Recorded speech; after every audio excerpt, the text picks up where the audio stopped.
Cool. Something like that. The year is 1969. Four men walk into a recording studio. 2 days later, a genre-defining album is recorded and mixed. Not quite released, though. The band was Black Sabbath, and their self-titled debut album birthed heavy metal.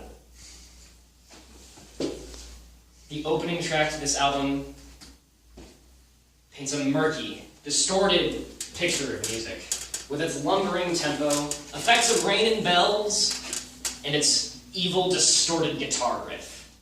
This sound comes from a musical interval known as the tritone.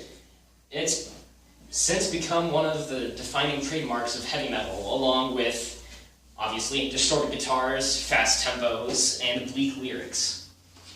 While Black Sabbath is commonly cited as the founders or godfathers of heavy metal, some believe that they didn't necessarily invent it. Commonly cited as proto-metal are Jimi Hendrix's Purple Haze, the Beatles' Helter Skelter, and Steppenwolf's Born to be Wild.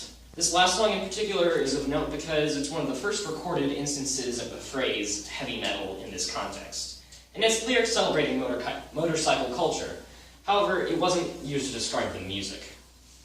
Black Sabbath set the standard for what heavy music would be in the 70s, but they had some companions by association, though.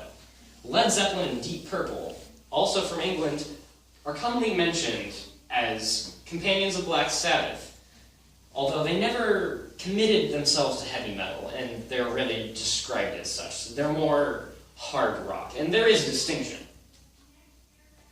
Through most of the 70s, Black Sabbath was the foremost metal band, until Van Halen. Somehow, an American quartet from Los Angeles, so the furthest away in American culture you can get from England, took the predominantly English name of heavy metal and Americanized it, with plenty of polish, pop hooks, and hairspray. In doing so, they invented glam metal. It was loud, thrill-seeking, and hedonistic. Through the late 70s and early 80s, glam metal reigned supreme in America, with bands like Motley Crue, Scorpions, and Def Leppard selling oodles of records, which, I mean, really, it was basically pop, but thinly veiled under a little bit of heavy metal. But in England, however, there was a second wave, so to speak.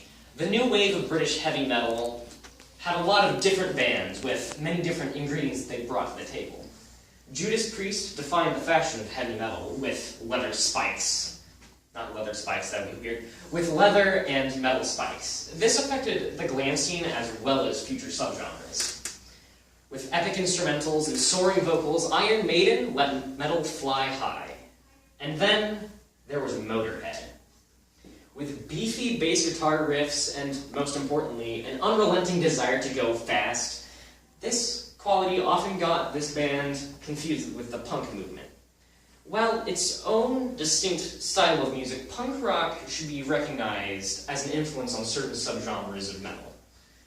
However, punk is political in nature, whereas metal bands, for the most part, tend to avoid explicit political statements.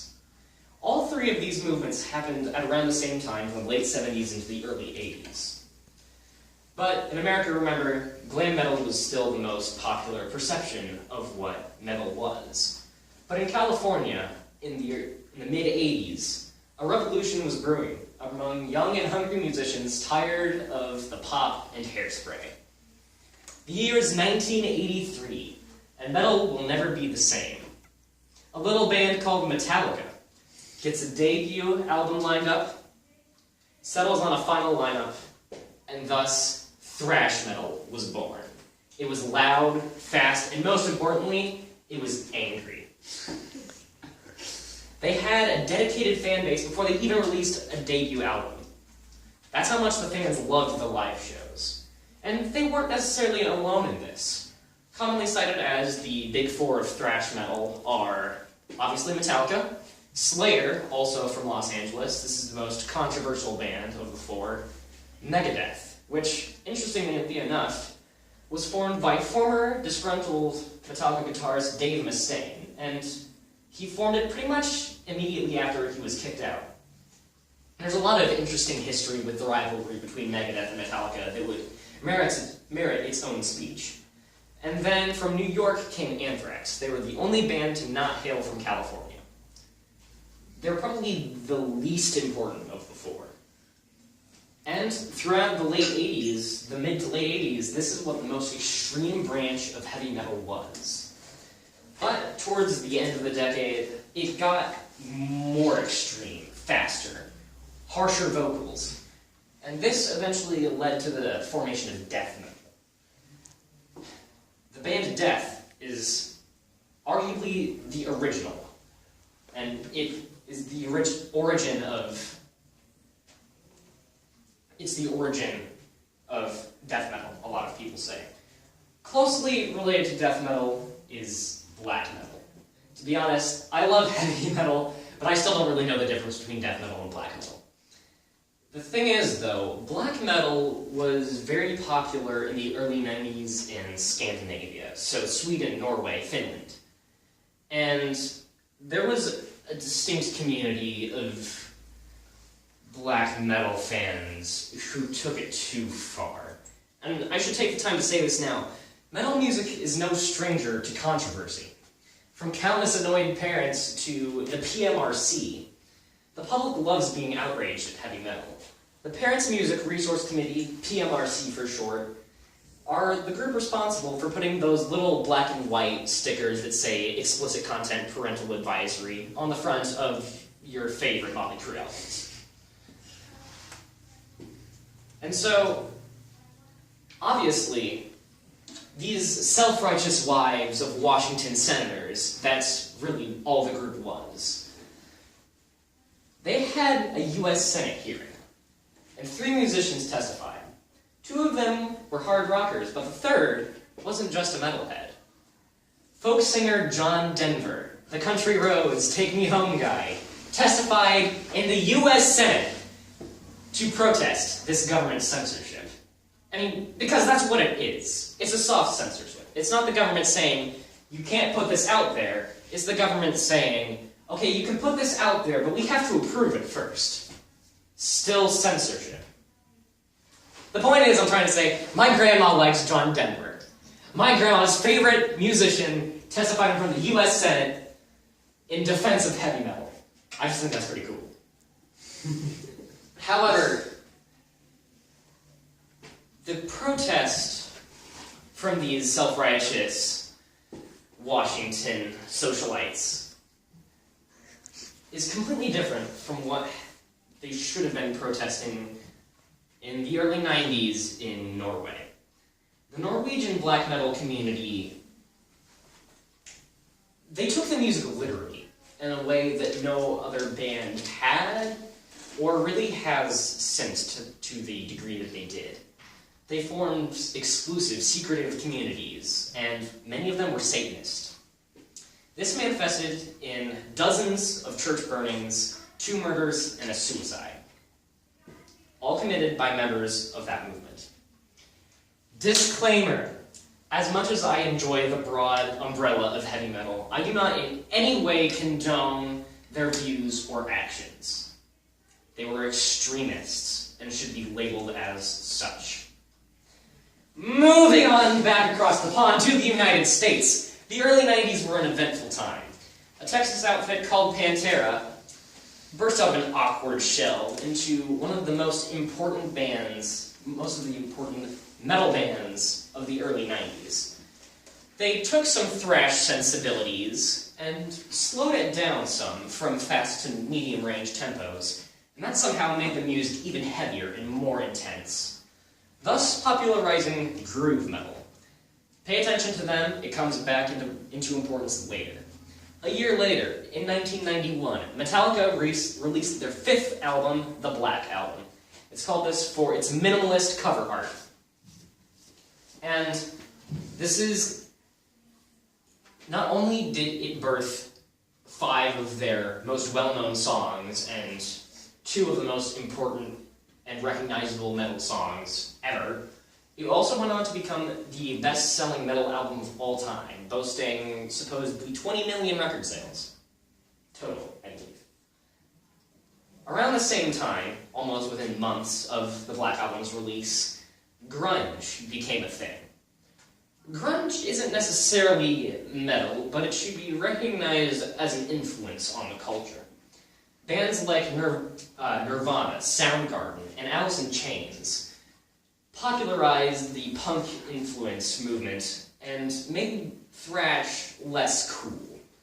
So, most thrash bands didn't really survive past the early 90s. And for most of the early 90s, it was grunge central.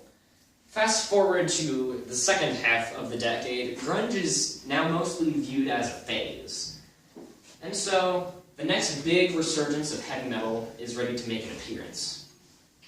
Question: what is the one genre of music you would least expect to meld with heavy metal?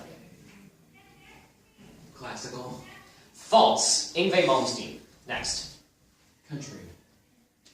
Actually, Pantera is from Texas, and they had some country influences. And the late great bassist of Metallica was also a fan of country. In fact, you know the song Sweet Home Alabama by Lynyrd Skynyrd? Oh, God. There's a section of that in Metallica's debut album. It's just a little snippet, but it's a very similar sounding passage. Next. Christian music. Actually, Metallica, on their next album, the song Creeping Death is about the story of Exodus. Yes. Ding dong! Hit the nail on the head. The melding of metal music and hip-hop isn't exactly new.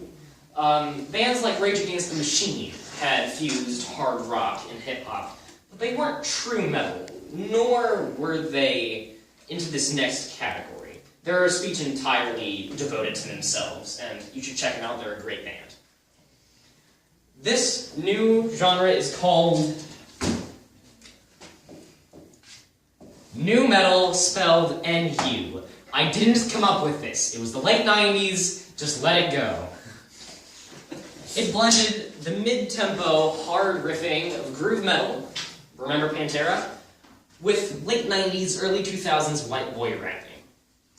For better or for worse, bands like Korn, Limp Bizkit, which is the stupidest name I've ever heard for a band, and Slipknot, they were the last big wave of heavy metal into mainstream culture. Ever since then, metal has had smaller, more self-contained subgenres that are recognized within the metal community, but never really made a resurgence like nu metal did into the mainstream. The most notable is probably Djent, spelled D-J-E-N-T. You're a Djent fan? Yeah. Nice. Djent is notable for its heavily down-tuned style of playing and very rhythmic, syncopated. Notable bands would be Periphery, Opeth, and Meshuggah. I mean, there's a lot of information that I haven't covered, even on some of my favorite bands. But metal has a wide and long history. It's very interesting. I could recommend some good documentaries and resources on the internet for you to check out. And now is about the time when I improvise a clever ending for my speech. And I'm out of time! Any questions? No? Yes! Do you play any instruments? 3. Okay, wait. What's your metal? metal? Sorry. Drums. Is metal rock? Metal is a derivative of rock. All metal is rock, but not all rock is metal. Oh, so technically metal is a subgenre of rock. Yes. Ooh. Okay. And rock is a subgenre of music. Yes. Yes! Yes! So metal is music. You got the point. You figured it out. Yes! Anyone else? Yes. Are there any bands that play, like, jazzy metal? Polyphia. They blend math rock with heavy metal with R&B with jazz. Check them out. Their song, Greatest of All Time, is a banger. What is math rock? I don't know exactly how to explain it. Check out the Meshuggah song, Rational Gaze. It's very complex and interweaving with very talented and coordinated musicians. 2 plus 2! Think more like 37 plus 16. 53. Anyone else? Questions? Yes, no? No. Cool.